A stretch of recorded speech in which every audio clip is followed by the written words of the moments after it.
Good morning, children. How are you all? I hope you've been playing nicely together while I've been away. Here we are in Module 2 of the forecasting chapter, and we haven't even mentioned meteorology yet. Jokes, huh? Yeah, it's not that kind of forecast, okay? If you want the weather, give it a goog.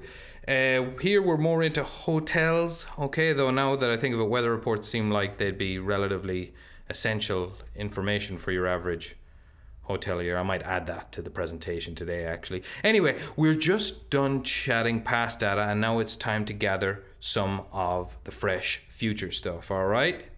So, that's right, guys. You're going to have to get the crystal balls out and check up on how Jupiter's lining up or whatever, because we're about to do some severely educated guessing.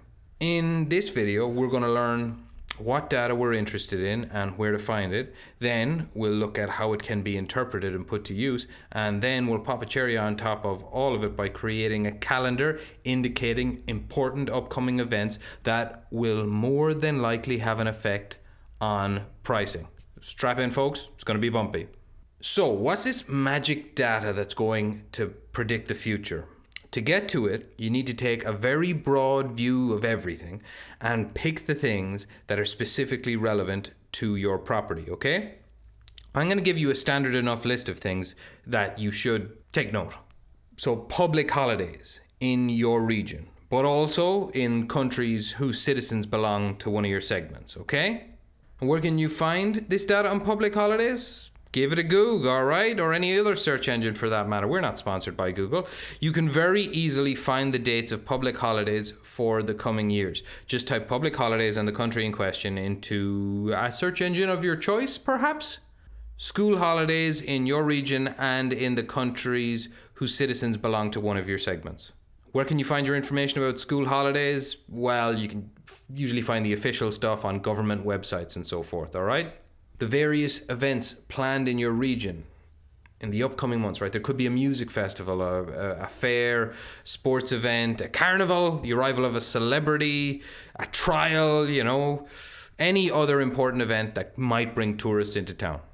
To get this information, you can visit the website of your local tourist office, for example, where you'll generally find a calendar of upcoming events. Cities also share their cultural agenda on their websites.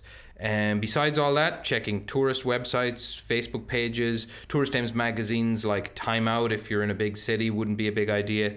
Get it wherever you can, my friends.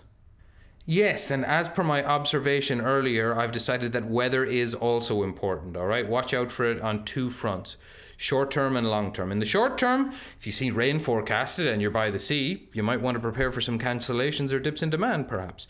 In the long run, you usually find reliable statistics for what you might call event weather, such as storms, heat waves, that kind of thing. All this can be found wherever you normally get your weather, but sites like AccuWeather are specialized websites that provide more round-the-clock updates. So the socio-economic environment in your country and in those whose citizens number high in your segments, it's worth taking a look at too, okay? This could include political, economic, social, or natural events that can strongly affect tourism. It's best to follow the news of the countries where you're expecting your customers to come from, is what I'm saying. Now, this one is a much more difficult one to study, but it can have a significant impact on tourist flows. A concrete and clear example right now is the war that's going on in Ukraine. If you are used to having Russian tourists, a lot of them used to flock to Malta, for example, this will have a very strong impact on your occupancy rate. The opening and closing of competing establishments. Now, with the competitive intelligence you gathered for your exercise in Module 3 of the last chapter, you should have that data somewhere at the ready, I'd imagine, if you did your work. Of course, there may be a lot of other data that is relevant to your property, so don't be shy. Add it in there. If it makes sense to you, it probably makes sense. So, pop me on pause for a little bit and go ahead and list all the data you think could be relevant to your own property. Okay? See you when you're done. Okay, that'll do, pig. That'll do. Let's move on. So, next up, what will this data be used for and how will it be used? Okay guys, this is where the horoscopes and tea leaves come in.